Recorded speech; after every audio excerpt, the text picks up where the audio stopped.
এখন আমি কবিগুরু রবীন্দ্রনাথ ঠাকুরের আফ্রিকা কবিতাটি আবৃত্তি করে শোনাব। তার আগে একটু এই কবিতা সম্পর্কে প্রেক্ষাপট বলে নিই।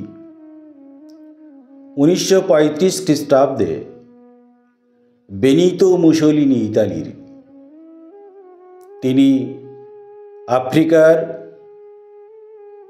আবিসিনিয়া বা ইথিওপিয়া আক্রমণ করলেন। কবিগুরু রবীন্দ্রনাথ ঠাকুরের অন্তরে আঘাত লাগল। তিনি প্রতিবাদ করলেন এবং সেই সময়তে অমিয় চক্রবর্তী তিনি কবিগুরুকে অনুরোধ করলেন এ সম্পর্কে একটা কবিতা লেখার জন্য, এবং তারপরে কবিতা লিখলেন রবীন্দ্রনাথ ঠাকুর।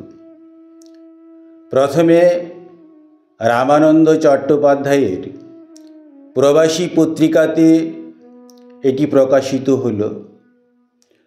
পরবর্তীকালে পত্রপুট কাব্যগ্রন্থে 16 নম্বর কবিতা হিসেবে এটা প্রকাশিত হলো, সংকলিত হলো।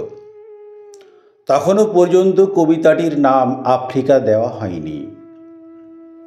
এরপর সঞ্চয়িতাতে যখন কবিতাটি সংকলিত হচ্ছে, সেই সময় কবিগুরু রবীন্দ্রনাথ ঠাকুর কবিতাটির নাম রাখলেন আফ্রিকা। এখন আমি এই আফ্রিকা কবিতাটি আবৃত্তি করছি।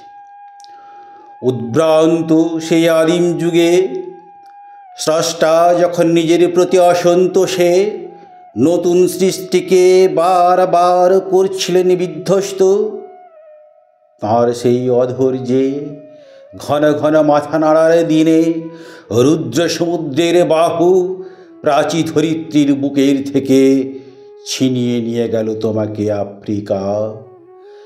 বাঁধলে তোমাকে বনস্পতির নিবিড় পাহারায় কৃপণ আলোর অন্তপুরে, সেখানে নিভৃত অবকাশে তুমি সংগ্রহ করছিলে দুর্গমের রহস্য, চিনছিলে জলস্থল আকাশের দুর্বোধ সংকেত।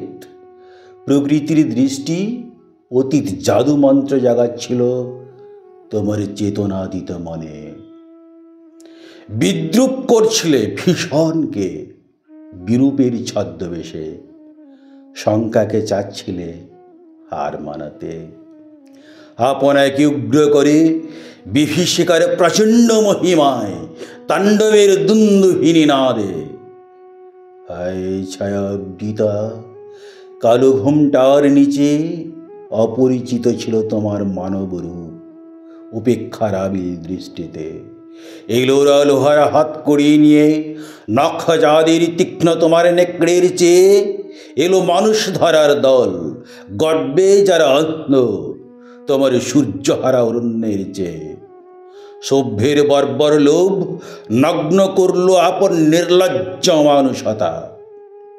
তোমার ভাষাহীন ক্রন্দনে বাষ্পাকুল অরণ্য পথে পঙ্কিল হলো ধুলি তোমার রক্তে অশ্রুতে মিশে।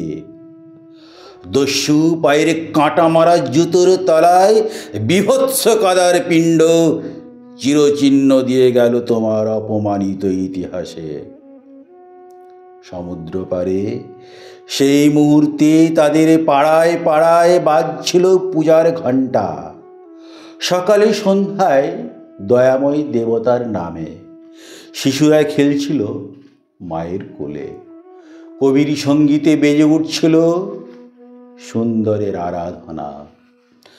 আজ যখন পশ্চিম দিগন্তে প্রদোষকাল ঝঞ্ঝা বাতাসের ঊর্ধ্বশ্বাস, যখন গুপ্ত গহ্বর থেকে পশুরা বেরিয়ে এলো ও শুভধ্বনিতে ঘোষণা করলো দিনের অন্তিম কাল।